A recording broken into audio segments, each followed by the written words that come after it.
सरकार और शिक्षक अभ्यर्थी अथवा शिक्षकों के बीच कम्युनिकेशन गैप, चाहे वो शिक्षा मंत्री हो, चाहे माननीय मुख्यमंत्री हो, चाहे एसीएस हो, डायरेक्टर, डिप्टी डायरेक्टर हो, कोई पदाधिकारी अथवा नेता शिक्षकों की समस्याओं को सुनने के लिए तैयार नहीं। आप वार्ता करते हैं, सिर्फ आमने सामने बैठकर बात करते हैं तो आधी से अधिक समस्याएं स्वतः समाधान। कर्ताओं से बात किया लेकिन सभी ऐसे सिर झुकाए हुए हैं जैसे वो हारे हुए हों। आप देख रहे हैं न्यूज़ फोर नेशन, मैं हूं आपके साथ नरोत्तम सिंह। कल पटना की सड़कों पर जब शिक्षक अभ्यर्थी प्रदर्शन करने उतरे थे, उन पर लाठियां चलाई गई थी। कई जो शिक्षक अभ्यर्थी हैं घायल भी हो गए हैं, गंभीर रूप से कई शिक्षक अभ्यर्थी घायल हैं। अब इसको लेकर शिक्षक नेता हैं केशव इसकी घोर निंदा कर रहे हैं। उन्होंने कहा है कि शिक्षक अभ्यर्थियों के बीच लगातार जब वो प्रदर्शन करने जाते हैं तो लाठीचार्ज किया जाता है, और इसका एक ही कारण है कि शिक्षक और शिक्षक अभ्यर्थियों के बीच में कम्युनिकेशन गैप है। सरकार से वो अपनी मांग कर रहे थे लेकिन सरकार उन्हें अब लाठियां भी बरसा रही है। लगातार जो शिक्षक अभ्यर्थी हैं वो 1 कैंडिडेट 1 रिजल्ट की मांग कर रहे हैं।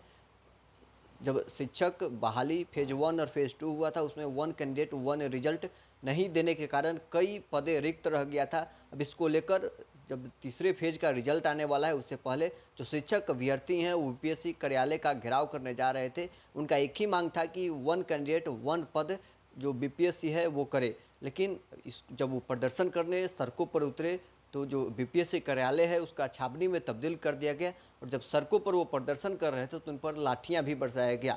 क्या कुछ कहना है इसको लेकर शिक्षक नेता केशव का, छोड़ जाते हैं आपको इस वीडियो के साथ। बिहार में शिक्षक अभ्यर्थियों पर लाठीचार्ज की घटना अति निंदनीय और शर्मनाक घटना है। इसकी जितनी भी निंदा की जाए वो कम है। हमें TRE 3 के तहत बहाल होने वाले शिक्षक अभ्यर्थियों पर जो लाठीचार्ज किया गया है, बर्बर लाठीचार्ज किया गया है, उसकी जितनी भी निंदा की जाए वो कम है। और इन तमाम घटनाओं का सिर्फ एक कारण है जो मैं बार बार कहता हूं, वो है सरकार और शिक्षक अभ्यर्थी अथवा शिक्षकों के बीच कम्युनिकेशन गैप, चाहे वो शिक्षा मंत्री हो, चाहे माननीय मुख्यमंत्री हो, चाहे एसीएस हो, डायरेक्टर, डिप्टी डायरेक्टर हो, कोई पदाधिकारी अथवा नेता शिक्षकों की समस्याओं को सुनने के लिए तैयार नहीं है। शिक्षा में जो व्यवधान आ रहा है उसको दूर करने के लिए तैयार नहीं है।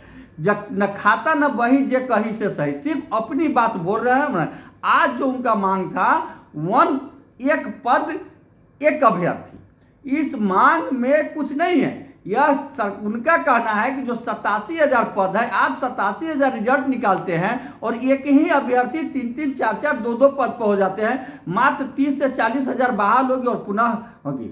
दूसरा उनका था, यह काफी शर्मनाक बात है कि जो सरकारी बहाल हो रहे हैं उनकी बहाली सरकार नहीं करे, उनकी बहाली बेल्ट्रॉन द्वारा की जा रही है, एक कंपनी द्वारा की जा रही है। एक गांधी के सपनों के भारत के लोकतंत्र की हत्या है। हम सरकार से मांग करते हैं कि आप तमाम जो बहाल हो गए हैं शिक्षक और जो बहाल होने वाले हैं सभी के प्रतिनिधियों को बुला करके आप उनसे वार्ता कीजिए और उनकी समस्याओं को समाधान कीजिए। मेरा पूरा दावा है कि यदि आप वार्ता करते हैं, सिर्फ आमने सामने बैठकर बात करते हैं तो आधी से अधिक समस्याएं स्वतः समाधान हो जाएगी। लेकिन कोई बात करने के लिए तैयार नहीं है, कोई समस्या को सुनने के लिए तैयार नहीं है। सिर्फ यह कह देने से कि हमारी सरकार न किसी को बचाती है न किसी को फंसाती है, यह कह देने से समस्या का समाधान नहीं होगा।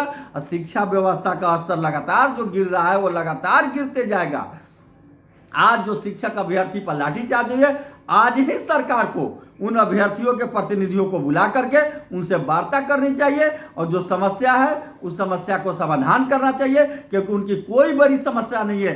सिर्फ इतनी समस्या है कि आप पारदर्शिता के साथ, आप बिना किसी लाग लपेट के, बिना किसी घूस के, बिना किसी पैरवी के जितना सीट है उतनी बहाली कर दीजिए। जो उम्मीदवार हैं जो अयोग्य हैं उनकी बहाली नहीं कीजिए। यही आप भी कहते हैं, यही उनका मांग है, लेकिन इस मांग को कोई सुनने वाला नहीं है, जिसके कारण आज उनको रोड पर उतरना पड़ा है और पुलिस को बर्बर लाठीचार्ज करना पड़ा है। इसकी जितने लोग हैं, जितने संवेदनशील लोग हैं, शिक्षित लोग हैं, सभी निंदा करेंगे, भर्त्सना करेंगे। इसलिए हम सरकार से हाथ जोड़कर मांग करते हैं कि आप अविलंब, हम लोग बार बार मांग कर रहे हैं कि शिक्षक अभ्यर्थियों की और शिक्षकों की काफी समस्या है। शिक्षा व्यवस्था लगातार गिरते जा रही है।